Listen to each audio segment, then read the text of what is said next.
This is going to be really, this part of the day or the morning is we're going to talk a little bit about your customer and what he or she or their business expects from a solution. And we're going to try and, I guess, kind of get under the skin of who these millennials are. There's probably a few in the room. They are pervasive and they have very, very high expectations. Apparently I just fall outside that bracket.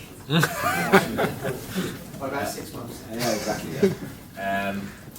Yeah. So without further ado, and then obviously just to maybe mention as well, we're going to have Skip come in and talk a little bit about once your site is live, how are we going to start making money from that site, and after all that investment has been made and that project has been delivered. So without further ado, I'm going to pass you over to Daniel Alb. Daniel's our head of UI and UX, and is kind of, from a customer perspective, tries to design and research exactly the solution that a B2B experience needs to look like for your customers. So, Daniel Alb. Thanks. Hello, everyone. Just compared to the previous speakers, my talk is probably going to seem a bit like baby food in terms of complexity. But this is your customer for you. Your customer doesn't really care how complex your e-commerce system is. All they care about is that they go about their business, placing an order as fast as they can, and then carry on with their day.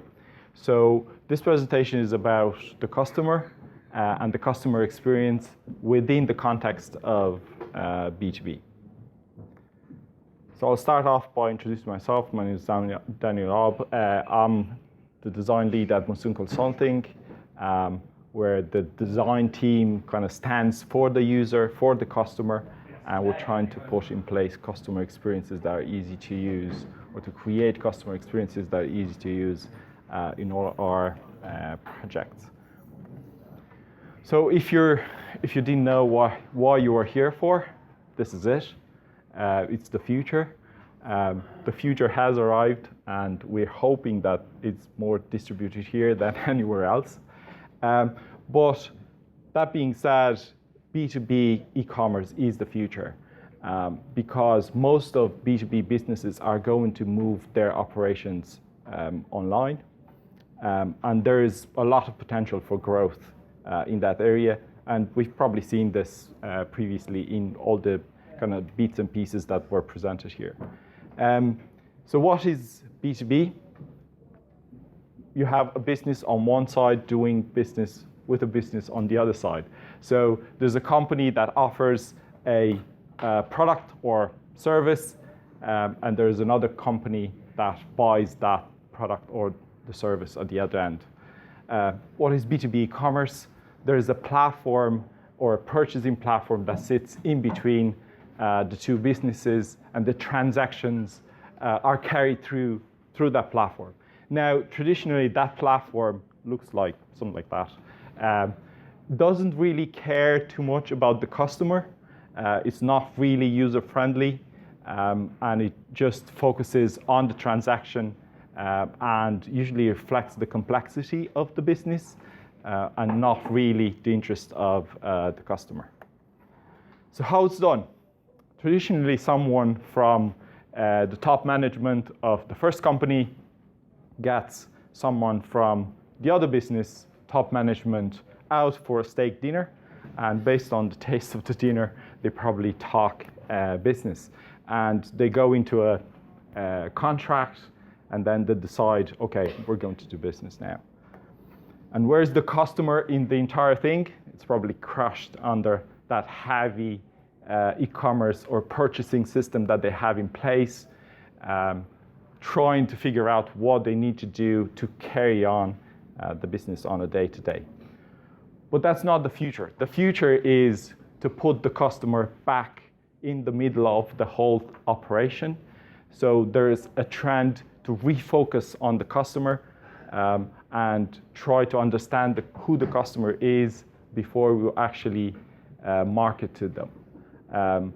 We're trying to understand who they are, what their needs are, and put them back where they need to be, in the middle of the transaction. And there's, I suppose, a couple of things that are determining this refocus on the customer. And one is we have B2C e-commerce setting up a standard at the moment, and that standard needs to be set or needs to be followed by the B2B e-commerce as well. And on the other side, there's a shift in the type of customer that are going to use a B2B platform. So we're going to look at the two things that are determining the refocus on the customer. So if we're thinking back to the title of this presentation, the C, the customer, needs to be put back in the B2B environment. So just a couple of kind of quotes from people who are thinking and predicting the future. And I'm probably underdressed to kind of read these out. So I'm just going to try to kind of scheme them up for you. The idea is that B2B e-commerce needs to go towards B2C type experiences for their customers. And also they need to be to think about mobile, because mobile is going to be big. And another one, we're actually not going to talk about a B2B and a B2C kind of context. We're going to talk about customer experience in general. So we're going to move from this kind of two terminology type of thing towards customer experience, with the customer being put in the center. So as I was saying, B2B enterprises or companies need to learn from B2C, and it is important that they understand the standard that has been set for customer experiences in terms of personalization, interactivity, advanced search, and so on. And the second one, B2B e-commerce need to adopt the best practices that have been set. B2C e-commerce has set, I suppose, a pattern, a mind frame for the customer, and B2B e-commerce needs to follow on that pattern if they want to be successful. And the third one is, as I mentioned, a shift in the type of customer that the B2B e-commerce need to deal with. So with that, let's get a quick exercise here. So who would you rather do business with? And this is purely superficial, but you have a gentleman on the left-hand side there, looks fairly successful, trustworthy, and so on, has a laptop. Would you rather do business with this gentleman or with the other fellow on the right-hand side? Nice jacket, nice smile, but do you trust him? So if we're going through the thinking process at the moment, you're going to say, okay, so the obvious pick is the gentleman on the left. Yeah, you want to go with trust, you want to go with stability, you want to go with the person who you think you know. But then you're thinking, okay, but what's the catch here? If that's the obvious pick, why do you show us this kind of exercise here? So to kind of give you a hint, to help you make your pick, I'm going to show you what they have on their screens, right? So the gentleman on the left-hand side obviously has a nice spreadsheet in place, and he's looking at how his business is going to show or grow in the future. And obviously the flaky dude is just looking at cat gifs.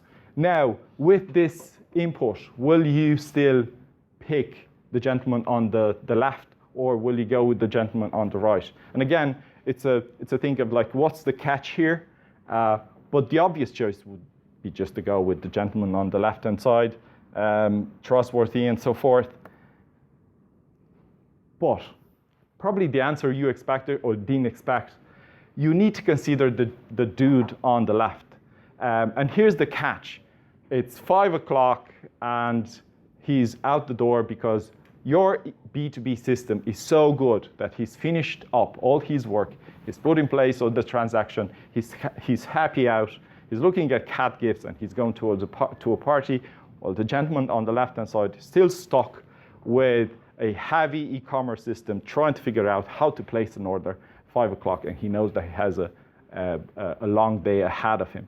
So that's kind of the catch of the story here. But the idea is that, joke aside, you need to consider the flaky dude on the left, or let's just call it the younger gentleman here. And why do we need to consider him as a customer, I suppose, for your B2B, or someone who you would rather do business with? So enter the millennial, yeah? Now, you've probably heard of millennials, but you've never seen one. So just to kind of do an introduction of the millennial. Anyone here that has been born after 1980, could you please take your phones out? After 1980. Take your phones out, okay? Brilliant. Now, start your camera app, okay? Start your camera app. Put it on selfie mode. And then look at the nice millennial that you have in front of you, okay? So you are the millennials.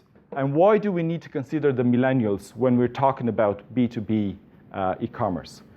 Well, first of all, because the millennials are heroes. And they're not heroes in the sense of Tarzan saving Jane heroes. They're heroes in the sense that they are empowered and they are resourceful and they will take care of their technology needs. So if they need to do something with technology, they will do it because they are technology natives.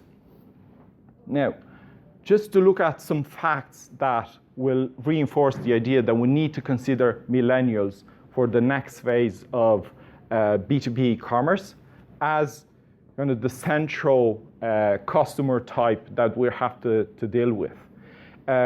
So the first one, 46% of all B2B buyers at the moment are millennials. And there's been a 70% increase from 2012. That's huge. And this is only going to increase further. The next one, 81% of non-C-suites, so non-top or senior management employees are taking or are influencing decisions on the type of B2B platform that needs to be implemented within a company. So millennials tend to have an increased influence in the space of what type of B2B e-commerce do we need to have in the company. The third one, millennials do research their platform very well. So they will do 12 searches before they actually engage with the customer, with the company. And their decision is 60% made before they engage with a B2B company. So that means that whatever you do outside of the space of the personal interaction is going to be very important. And this goes back to marketing, goes back to profile, building the profile of your company out there. This goes back to the type of content that they have at their disposal when they carry through these researches. So this is going to be very important because they tend to interact with the content that is available to them first, and 60% of the decision is made before they actually interact with someone, over a steak dinner. 91% use in mobile, and this is only increasing.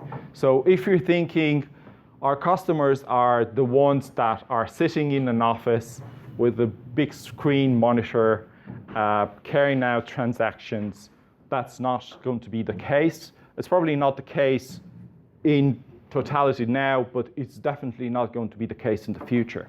They need to be on the road. They need to be able to access things on mobile. Now, at the moment, most of that interaction is in terms of research. So people are using mobile to research your company before they engage with you.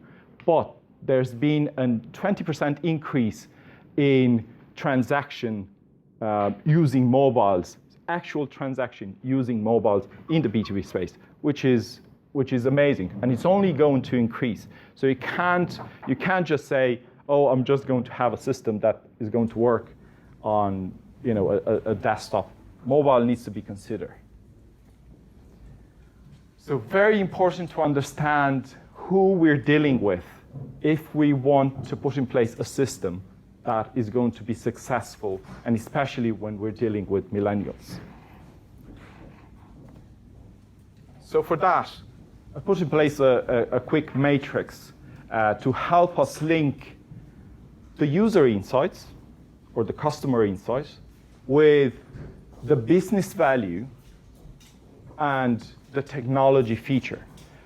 When we're doing a discovery phase, for example, before or in the early phases of a project, what we tend to do is to look at every feature that we put in place in the context of what value does it drive for your business and what technology is available to put that or to create that feature. And this is something that probably Daniel spoke earlier before about it, is you have core features in terms of technology and then things that you need to develop, and then you're looking at cost and how feasible that is in the context of your business. But I just want to go through a few customer insights that will reflect on the things from that you need to implement in terms of technology, but also looking at the value that it drives or brings for your business. Because the three needs to be kind of in the same space. So let's go into it. The first one, the two-window phenomenon. There's an interesting one here, because if you're thinking about your customer, and especially around millennials, they will have, let's say, a browser window open with your B2B system on the desktop. But on another tab, they'll probably have their favorite B2C website open, looking at products that are of interest to them at a personal level. So when they compare the two systems in the two browser windows, what will they see? What's the kind of striking difference between the two? So this is one for B2B to follow closely on the B2C. So it needs to be highly visual, it needs to be easy to use, and it needs to be relatable. And B2B platforms need to kind of mimic that from B2C or learn that from B2C and put it in place so that when your customer flick between the two kind of browser windows, they don't have a jarring in patterns and the way they interact with the system. So there's a good one to kind of learn from B2C. What value does it drive for your business? Increasing usage. If they love your platform, they will use it because they love it and not necessarily because they have to. Now we need to understand that in B2B context, people will engage with your platform because they have to. It's part of their daily jobs, right? But if you drive an emotional connection with the platform that you're putting in place for these users, and you tap on the same kind of insights from or features that B2C has already put in place to drive success for their business, you are going to drive success for the B2B platform that you're building in the future. This is another one which I really like, actually. Millennials hate phone calls. They don't use phones for their natural kind of feature. And here's a good one that I've seen the other day on Twitter. What is the phone for? Reading stuff, watching videos, camera. Oh, that's it. Oh, calls. Yeah, right. It's a phone. It's supposed to be useful to make calls. Millennials don't use phones anymore to make calls, or not just to make calls. The call is some sort of a last resort. They don't really want to interact with you via a phone call. They just want to be left alone to do their own stuff. But they prefer SMS and that engagement with a live chat and texting and all that. So What does it mean for your business? It means that you decrease the burden on the customer support. If they have a problem and they have access to self-serve features, as we mentioned before, if they have access to live chat, if they have access to a knowledge base, it's more likely that the millennials are not going to bother you with a phone call. So if you put all these features in place, you're going to help them carry on with their business without interruption. And that will create less interruption for your business or less stress for your customer support team. Attention span. I only have 5 seconds, and the idea here is don't waste my time. What does it mean in terms of B2C? You have features like one-step checkout, streamlined payments. You have the Apple Pay, the Android Pay. You just have one click of a button and that's gone. Don't waste my time. That's the idea here. I only have 5 seconds, as opposed to the generation previous, when you might have gotten 5 minutes out of me. A millennial, only 5 seconds. So don't waste their time. What does it mean for B2B? Instant page load. When you compare the way your page loads, in the back of your mind, it needs to be the fact that they are using Google. And Google renders their results in seconds, or milliseconds, sorry. So you can take seconds to render the results of your search. So improve search, instant page load, it's what's expected. Reorder from a previously ordered, or so easily go into an order that you placed last week, click a button and get the order again. Or if we're thinking about how to kind of go and implement or link it with digital marketing, let's say you observe a pattern, you send them an email, say last week you've ordered this or this list. You might want to reorder it again because you order it every Friday. Here's a link to it, click a button, gone. So these are the type of features that a B2B e-commerce can put in place to make sure that their customer doesn't feel or don't feel that they're wasting the time. Or the top up. I don't want to kind of think about everything at the moment. I don't have time for that. So I need to be able to put another order on top of the order that I placed 5 minutes ago or 10 minutes ago or an hour ago and still get it tomorrow. So that's another feature that is important for them. Same day delivery. When you get your order your lunch and then you get it an hour later, you kind of expect the same pattern to happen in the context of B2B. So if it takes 2 days to be delivered, it might be too late. So delivery is something that you need to look into. What's the value for the business? Well, predictability. If you're kind of studying the patterns of your customers, the way they place orders, you'll be able to create predictability for the business. You'll be able to think about how your business structures, you know, the way they interact with their suppliers and so on and so forth. And increase order numbers.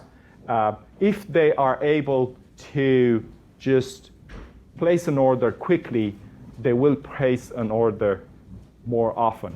Have you noticed that when you're using your card and you just tap, you're buying more? If you haven't, well, check your balance, because that's what you do. It's a lot easier. You just tap it, one click, boom, you're going to buy more. So that's going to drive revenue, increase revenue for your business. Convenience. Millennials are not working within set patterns. So it's not a 9 to 5 type of business. They're always connected, always on their phone. They need to be able to order on the go. They need to be able to order at odd hours. So the fact that your platform is available for them to place order outside of your normal working hours is crucial. Order using SKUs because they know it by heart by now, accurate stock information, accurate search, payment options. I want to pay with credit this time. I want to pay with my credit card the next time, all these options are going to play or to come into play for the success of your B2B platform. What does it mean for your business? Increase order value, retain customers, because if they feel that they get the value for the money, they'll stick with you. They won't change suppliers because they feel that you're answering, you're there for them. And reduce calls into the support team. They are price sensitive. So how does this translate into B2C? Deals, discounts, we all know them because we kind of hunt them on a daily basis. Now, the same pattern is expected in the context of B2B. Price comparison, anything that can help them conduct their business easier is going to be important.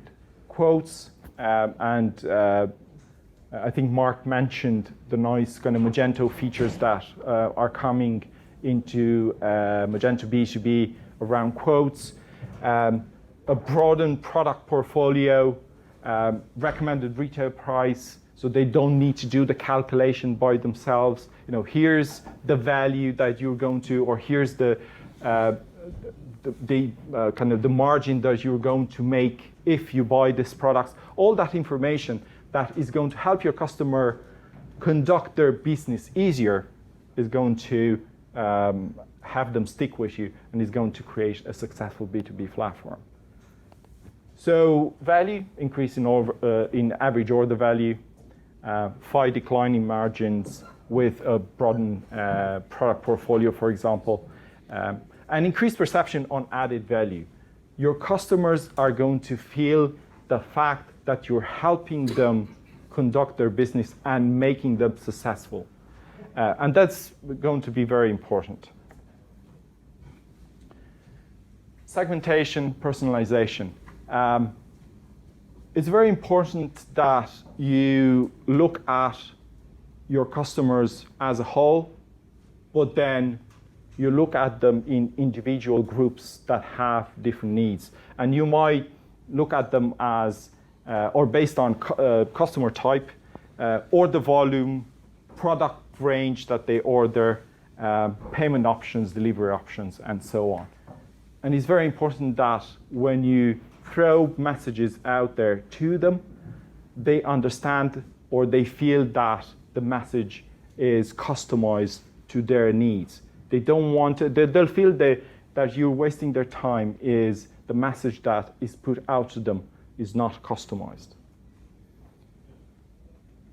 So in terms of personalization, customized buying process, every B2B platform probably deals with multiple type of clients that needs customization around the buying process. You probably need a workflow that needs to be put in place or different workflows that need to be put in place for different customers. So this is something that needs to be considered.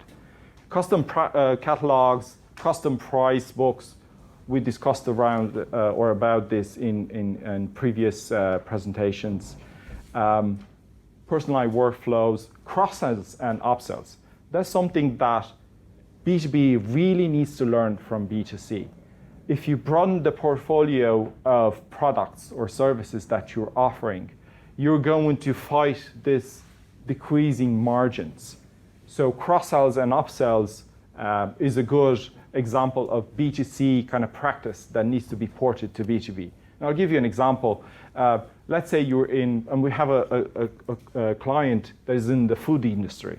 Okay, so they sell meats, they sell the buns and the burgers, but they also broaden their portfolio to sell the blue paper roll that they need in the kitchens. So when you're buying your buns and your burgers for your lunch menu, for example, oh, here is the blue paper roll that you also need because you need to clean afterwards.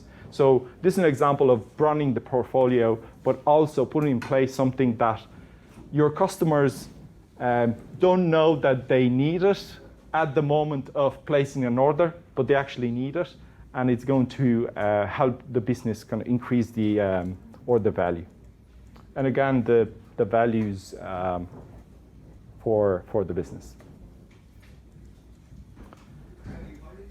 Another user insight that is really, really important to understand is the fact that millennials are resourceful and proactive. So they're going to do their research. They're going to be very well documented. So what does that mean for the business? It means that in terms of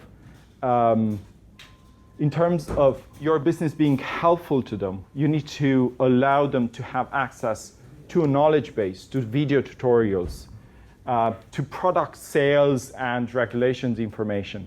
You need to give them all the tools that they need to be successful or to carry through a successful business.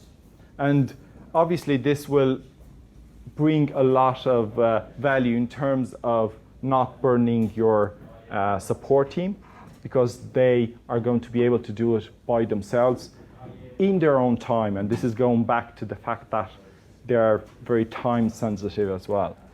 A My Account dashboard that will present valuable information. So they go into My Account, they need to see a status of their business. So you need to pull all this information up to help them feel that you're bringing value to their business and you're helping them succeed. Now, there's an email. Someone asked yesterday, is that the literal translation? Probably not, but it's the emoji version, definitely. But user-generated content is very important for B2B e-commerce. And why is that? As I was saying before, 60% of the decision to engage with your B2B platform, to B2B supplier, is made before they actually engage with you, and it's made based on the research that has been carried through previously. So you're going to need a lot of content that is exposed to your potential customers that will convince them that entering a business relationship with your company is going to drive success for them. At the same time, so expert reviews is one of the things. Obviously, it's a two-edged sword there.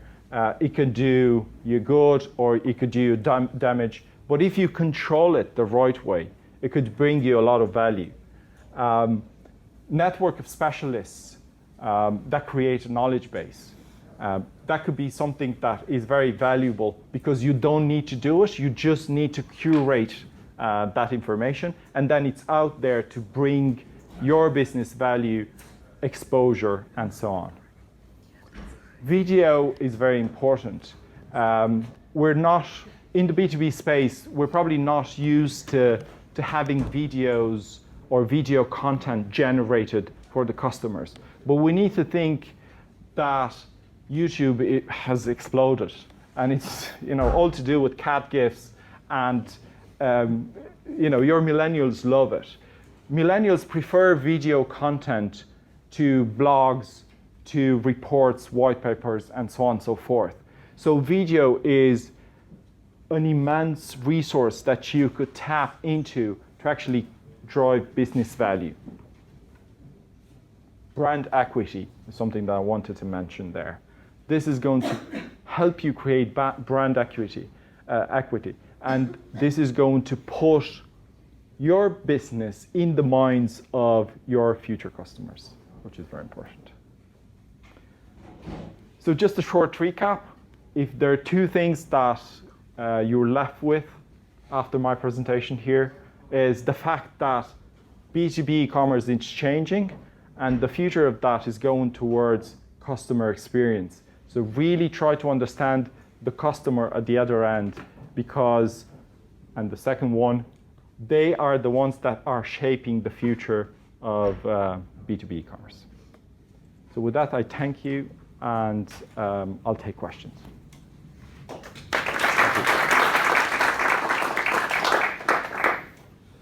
Daniel, who do you think is really getting it right? Obviously, all your clients.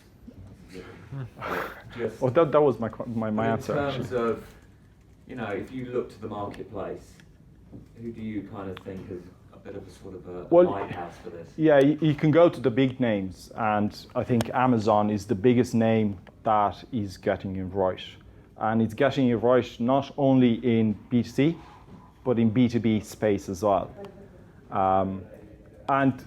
Actually, a marketplace is something that B2B e-commerce businesses need to consider.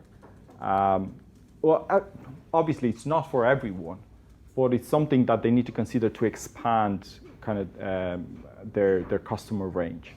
But if you're looking at Amazon are doing it right. They are looking at the customers, they're understanding the customers, and they're putting in place all the nitty-gritties in customer behavior. They're implementing features to kind of attack these customer behaviors. Everything's fast, everything's quick, everything's tomorrow, overnight, as soon as you can. One click, checkout, all that. They have it, recommendations, cross-sells, upsells.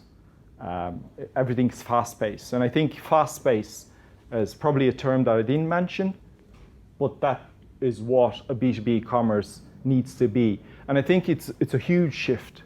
Traditionally, B2B commerce are kind of moving slower, and they kind of need to pick up some speed. I think Amazon has a business-to-business platform in the US, and They do. bringing that to the UK next year. They do, yeah. So it's a separate. It is a separate entity, marketplace yeah. For business. Just for businesses, yeah.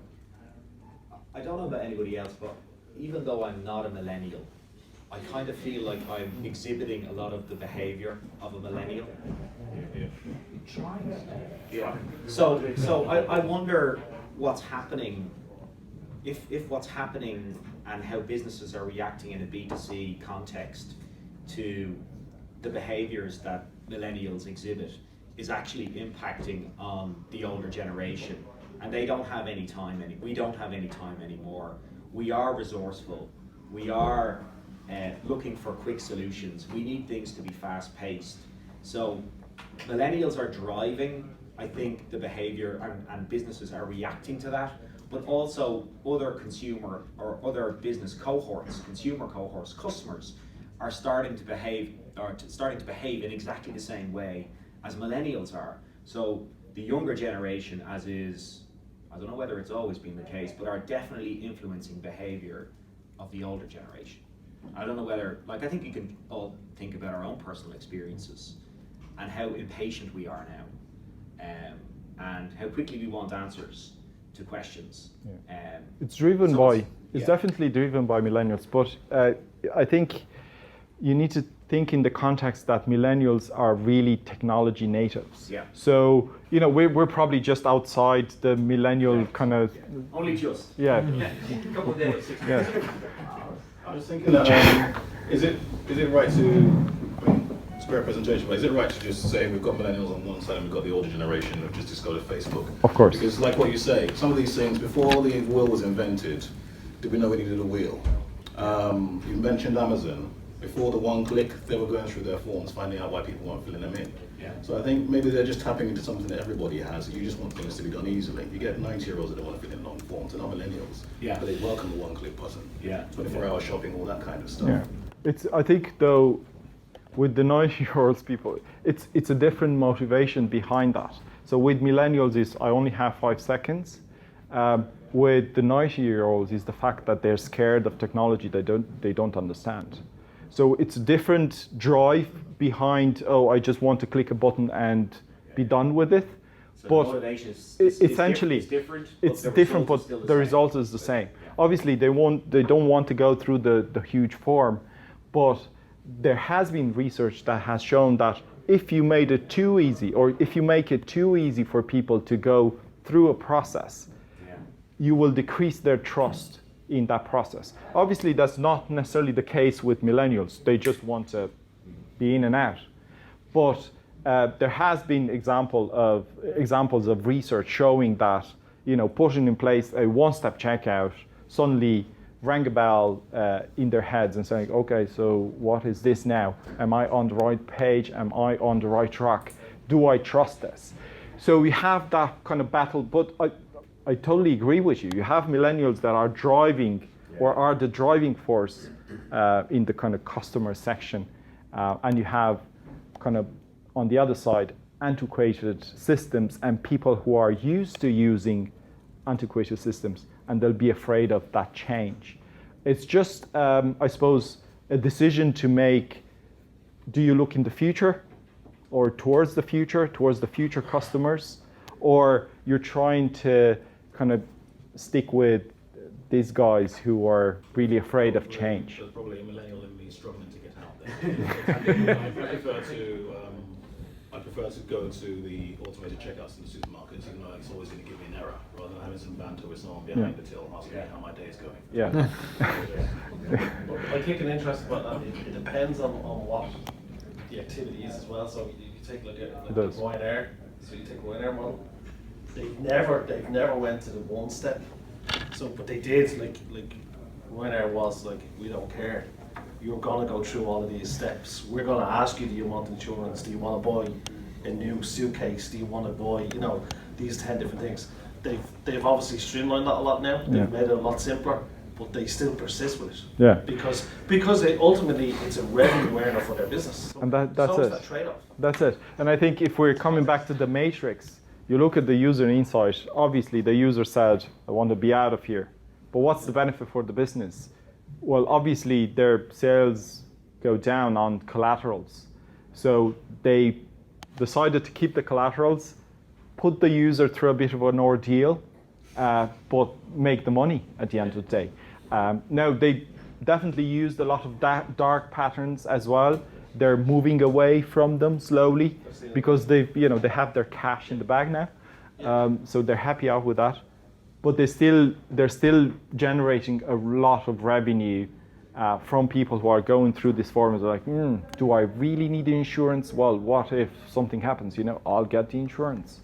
And there's the extra cash in the bag. So I think the question about that is they're obviously using these multiple steps of checking out to generate more cross-sell, upsell opportunities. But if someone smarter or better comes out with a more futuristic checkout plan, where they are fast-pacing it really quickly by one click, and then they could find alternative ways like maybe upselling it at the time of checking into the flight. So if there is a better UI or UX or customer experience could be designed, I'm sure it could be bypassed, and Ryanair or anyone else will see the value of that, and the multiple step checkout would be, probably outpaced at some stage. And I'm sure they look into the future of that and how they can streamline the experience without losing a lot of the business. And at some point, it might not make sense to kind of keep the long process in place.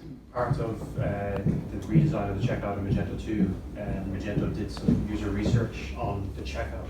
Because in Magento 1 there's a 5 or 6 step checkout, and then everyone installed the 1-step checkout to increase conversion rates. And the research showed that there's a higher conversion rate on 2-step checkout because a 1-step checkout is too busy, is too cluttered, and as you said, do they trust everything on one page, and there's no going back when you click that place order. Exactly, and it's going back to understanding the customers, testing. I didn't put that in, but that's the golden rule. Research is going to inform your decisions. But if you're going by that matrix, look at your users, look at your business, look at technology, put them together and see what makes most sense. And then that will drive the decision of what you're actually building. So. Great. Okay. Thanks, Daniel. Thank you.